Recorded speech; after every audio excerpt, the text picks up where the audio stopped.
Googled, naturally, when I got home, instantly Googled Ken and gayness. I've not found any suggestion. Then be careful, because there's no evidence of it. But I just thought it was interesting how, you know, they talk about politeness nowadays. Older people can just be just as rude, just as impolite. And what do you do in that situation? Rufus, you're an absolute gentleman. If an elderly person, very lonely, clearly, she's 89 years old, keeps talking about the war, keeps talking about their time working at Fortnum and Mason, and then starts telling you that Ken Livingstone's gay and that, you know, Mahatma Gandhi's a bloody terrorist. I don't know what do you do? How do you politely move the conversation on?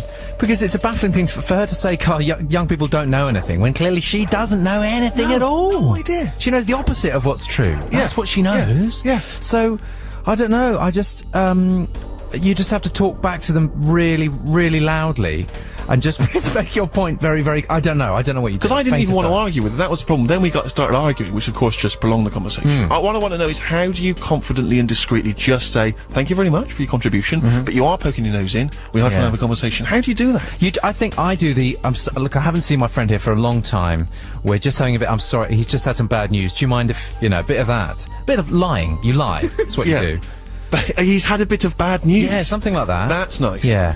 Back to your mother, Steve, or, you know, so, how far has it spread, Steve? Or a leading question that hints, and then someone will get the message and go, I'm sorry, I'll leave you to, well, if you could, because we haven't, and we're just a bit... Sammy, how would you deal with it? Move table. Move table? Yeah. Pretend you're leaving and go out of view. Right. Or we just ordered the food, you see, that was the problem. If I'm on my own, I just agree with everything they say, because I hate getting into arguments with strangers, because I inevitably get quite excited or annoyed. I do end up talking to some quite interesting people. Yesterday, for example, a Welshman that for a great deal of the conversation sounded maybe Austrian, incredibly drunk, talking about a gorgeous young man with a little bit of a lisp who could be anywhere between 5'8" and 6 foot. That is literally all I gleaned from about a 10-minute conversation. Right. You're a 6 foot beautiful man, beautiful. That's literally all we heard. It was unreal, because it did take me about 3 minutes to go, oh, he's speaking English. Oh, right, and then my brain got tuned in and I started picking up on words and going, yeah, pubs. And mines, and just agreeing with words. Wow. Just laughing and agreeing and being friendly. I've got to go now. Nice to meet you. Bye. And Tiny Dan, you've obviously no doubt been hassled by old ladies many, many times. Often, yes. They tower above you, obviously. What would you say to get rid of them? I'm quite intimidated. There's nothing you can do, because once they're over 85, they're mental. So Rufus's suggestion won't work. Yeah. It's reasonable. No, exactly. They won't listen to reason. You're reasoning with someone of our age, you know. If we were asking you, Steve, how far it's spread, we'd leave you alone. 89-year-old, list of ailments would come out, so that wouldn't work. Yeah. So a bigger man than me might resort to violence. Do you know what I did? Go on. Had her thrown out. Yeah, I just said, I'm Steve Merchant, who the hell do you think you are? I don't care if you've lived through a war, get the hell out, where's your Emmy? And she was soon off. As we breeze into the studio, we often hear the tail end of the BBC Six Music album chart, is it normally that precedes it? And a few times we've heard Beirut, and they've always put me in mind of that band, Stephen Merritt, otherwise known as the Magnetic Fields, and that's from his album, it's 3-volume album he put out in 2000, 69 Love Songs, in which he wrote 69 love songs, unsurprisingly, and that's one of them, Luckiest Guy on the Lower East Side. Steve Show, BBC Six Music with me, Steve Merchant, live on tape, and we are not here in the studio, do not email or text. Daniel, Tiny Dan, we always look forward with dread to your musical choice, and what are you going to throw away this week? This week, Steve, the word genius is oft overused on the Steve Show. True. Rufus, Sammy, Jude, often using it about myself and my output into the show. But, you know, and they might be right, but the guy that I'm going to play today, I think, is worthy of it, and I've been desperately trying to shoehorn some Madlib into the show at some point, but it's been very, very difficult, because I'm not sure if you're familiar with Madlib. Not particularly. Hip-hop artist stroke producer, very, very prolific, but an awful lot of his output is via, he's done these crazy albums under the pseudonym Quasimoto. They're very, very short tracks. And a lot of them are liberally peppered with words as well, So it's not been easy, but he's incredibly prolific. And I've opted for a remix he's done of a band, The Free Design. So it incorporates some of their hippy-dippy stylings from the 60s, but it's also, it's definitely tainted by his touch. And why not have a listen? Oh, well, I'd like to. The Steve Show, BBC Six Music, with me, Stephen Merchant. What the hell was that, Dan? I knew you wouldn't like it. No, I didn't mind it. The last few songs seem it woke me up with though. Well, that's the because whole I was point. having a quick nap. But exactly. I know it woke you up in a rage, but that's better. Rufus, than do you slap that tiny man for me? Yeah. Nice. Seems unnecessary. No, wait. Right, now, let's clear something up. Rufus did not slap Dan. That is more typical BBC charlatanism. It's a bloody disgrace. He was not touched by Rufus. It was I'm fine. Listeners, I'm fine. Don't worry. Yes, what was it, Mad Lib? Mad Lib. Mad Lib. Yes. Okay. Coming up, the Freak Show. Yeah, Mad Lib. Great. All right, thank you. Well, thank you very much for that. I've enjoyed it enormously. More lies from the BBC. So we will be back after the news with other stuff, including our web guru, Vic Sharma. Plus, of course, we'll delve into the pigeonhole, see what's there. News. Suede Metal Mickey released when I was in the 6th form. There you are. That's if you are keeping a note of such things. Sammy, were you alive when that song was released? How old? I don't know. I must have been. Yeah, I'm going to assume I was. 86 I was born. When was that released? Well, no, that was, what was that, 91? Definitely alive. Definitely alive. You were born in 1986? Yeah. That's absolutely preposterous. It's my... How the hell did you get through our tough screening process for the CJ? We can't have people like you in here, with your youthful optimism. Everyone tells me I look younger as well, so surely on visual screening alone you should have sniffed me out. I think it's because you are wise for your years. It has been said. You grew up with my father, you have to be wise. Are you wise for years, or do you just give that illusion? I think it might just be an illusion. Give us another factoid. The last one, if you've just joined us, listeners, was dynamite. There is no known culture that has been found or discovered, people living in the back of beyond and middle of nowhere, where the children don't play hide and seek. Is that it? Well, That's very that's good. a solid fact, although, of course, it's very difficult for us to prove at this juncture. We'd normally throw that out to the listeners, can you confirm that? But we can't do that today. We're on tape, people, do not get in touch. So that's a cracking, we'll just have to take it as read. Bit of a fact, yeah. That's fantastic. I should just point out that the word factoid, I believe, is copyrighted by Steve Wright. I genuinely believe that to be the case. So, I do being the factoid idea, that was just something that came in passing. Because the thing about Steve Wright is he does look like a man who probably knows someone who could have me killed. Do you know what I mean? He's just got that look about him of, like, sometimes he's quite unshaven. You just imagine some of the pubs he drinks in. He's got conversations going in the past. And, if you need a gun, or you need to sort of, you need to kind of, sort of wash some money for some reason. I think that's the term, isn't it? Washing money. Is it washing money? Laundering. Yeah. No, I think you can wash it as well. I think you might say, I need you to wash your money. If you were doing a bad impression of Ray Winston, that's probably what you talk. Hey, talking of bad impressions, I've come up with a little fun game, because a lot of listeners get in touch with me and they say, dear Steve, when will they be able to bring back competitions on the BBC? Because, of course, because you're all so scandalous and outrageous and constantly trying to screw us out of money and our minds, you can't have competitions. There's no competitions on the BBC anymore. But I do not want you, the listening public, who are so desperate for competitions and quizzes, to go empty-handed. So I've come up with a little quiz. I've got a little book of rock and pop quotations. And I've chosen a couple of the more interesting ones.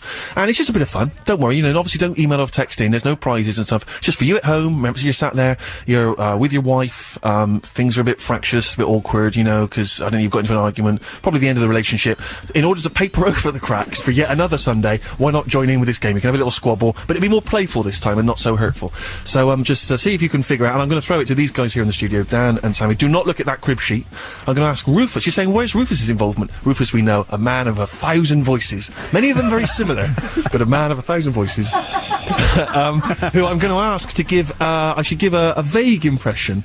Not a specific impression, because that would make it too easy. A vague whiff of an impression as he reads out that quote, and we'll see. Just raise your hand, guys, when you think you know who it might be, alright? So Dan, Sammy, you're the ones who are very much in this. And you, the listener at home, as well, enjoy. So they're rock and pop quotes that have been gleaned from years of old copies of The Enemy or whatnot. So, go ahead. Quote number 1. Sid Vicious was just a mindless twerp. I didn't find anything at all romantic about him, or even interesting. Now, before you give an answer there, Dan, I should point out, it's not David Frost. There is a whiff of David Frost. Very different. There's a whiff of David Frost in that impression. Let's hear your bit of your Frost. My David Frost is much more slurs. You should recognise that from my... It's kind of David Frost if he were stoned. It's a clipped Frost. Yeah. Sure. Dan, your hand shot into the air, which of course was not very far up. No, it wasn't very far, but you did spot it, so well done. The new glasses are working. Thank you. I'd quite like a buzzer, but I guess it's a bit too short notice to get one of those in. Was it Malcolm McLaren? It wasn't, I'm afraid. I hope you're not listening to the impression. Don't be put off by the impression. That's just to give you a little flavour, okay? Do not listen to the impression, listen to the words. Give us one more time. Sid Vicious was just a mindless twerp. I didn't find anything at all romantic about him, or even interesting. Sammy. Johnny Rotten? Ooh, that would have been interesting. That would have been It's controversial. a kind of controversial thing you might say. It is. Well, he would have been kicking over a bin and probably headbutting that old lady. See, Spitting in a he'd rabbit's know how face. to have dealt with little old lady bothering you in a tea shop, wouldn't he? He'd have just spat on her, probably. I don't know that for a fact, You were Johnny. in I a don't tea know. shop. You said you were in a fine restaurant in Hampstead. You've let the truth slip there. It was You a were in tea shop. It was a tea shop. I'm not going to lie to you. I had some tiramisu. Yeah. So well, neither of you got it right. Go on, give us the answer. The answer is David Bowie. It's David Bowie. That's vicious. All right, give us one more before we go to the pigeon. I'll grow old physically. I won't grow old musically. I have to say that was a great impression. When you know the answer, you are going to be so excited about this. Will Young. Okay, do you know what? That's not far off. Really? In a strange way, it could be very much this generation's Will Young. Oh. So Dan, you've already had an answer. I don't know how the rules work. Am I allowed to go again? I'm making them up as I go along. Okay. Go, Sammy, go. This is dead time. This is dead air. You were just trying to mouth something to me then, and all I got was either television or TerraVision. No, it wasn't either. I haven't got a clue. I was going to say Mick Jagger. That was a pure stab Jude, in you're the so dark. keen to answer. Go on. Cliff Richard? Let's hear that impression again. I'll grow old physically. I've lost the impression. It's gone. That's a shame. You're It was right. going It's so Cliff well. Richard. Hey, well done. Well done. Yeah, just give that impression again. It was great. I'll grow old physically. I won't. I've lost it. I've lost the Oh, voice. that's a the voice shame. is gone. I'll get it back in there. during Quick, a the bit next of frost record. before we go to some music. A little bit of doubt. Can I introduce the next track? What is it? Well, We're why gonna don't you play- just tell us that we'll go delve into the pigeonhole? We're going to delve into the pigeonhole soon. Well, let's do it like we were going through the keyhole. Oh, right, okay. Ladies and gentlemen, after the next track, we'll be going into... No, stop. This is the next track. Christmas, Jones, make it clear. Okay. Right. Let's presume it's another episode of Through the Keyhole, right? It's Right. daytime TV. Once again, the panel, who you've never seen, Yeah. are going to try and identify a celebrity who you've never seen. Yeah. Okay. And so, let's imagine the celebrity. Oh, forget it. Just play a tune. This is the Steve Show on BBC Six Music with me, Sir David Frost, and we're going into the pigeonhole. Thank you very much indeed. Yes, we are delving into the records found in the pigeonhole here at Six Music. And first up was La Lula and Super Bajo. Is that right? Yeah. Super Bajo. What do we think that means? Super blow? Nice blow? A blow. Tidy blow. Below. Something below. There's something going, something really deeply below. Down below. That was Down Below from La Lula. And there include remixes from Emperor Machine, South Central, and Ashley Beadle. And when I picked up this piece of paper here from the record company, the Ashl was covered up, so all I could see was E.Y. Beadle. I thought it was Jeremy Beadle on remix duties. That would be fantastic. Although I imagine his scratching hand, of course, would have been very interesting indeed to see, perhaps at a live club. Who knows? Anyway, La Lula Super Bajo there. You may remember La Lula from the freelance Freeform 5 collaboration Pound for Pound, which tore up dance floors a while back. I suspect, Rufus, you remember that very, very well. Very clearly, Steve. Yeah, very clearly. Yeah. And like a Spanish-speaking MIA backed by a robot-led Zepp army, the track charges at you like some deranged Pamplona bull hell-bent on revenge. That's what the record companies say. What do you say? What I liked about it was it reminded me of that the Brazilian music on that advert with all the marathon runners running through the city. Do you remember a few years ago? What I didn't like about it was it sounded like it was that song being sung by a lot of Japanese children with Hello Kitty handbags and pink Alice bands and fixed smiles, and that's what made me hate it. Right, so you hate the Japanese? Is that what you're saying? I couldn't figure. I couldn't tell. I'm trying to read between the lines. I'm still not sure about the Japanese all around. Yeah. Right, so you hate Japanese children. Well, very interesting. And Sammy, did you feel that was a Pamplona bull hell-bent on revenge? And if so, Is sent directly to me for my own entertainment. I think it is I can't get this right because we're pre-recording. It's my 21st birthday on Tuesday, if we're on the record, and my birthday party a week yesterday.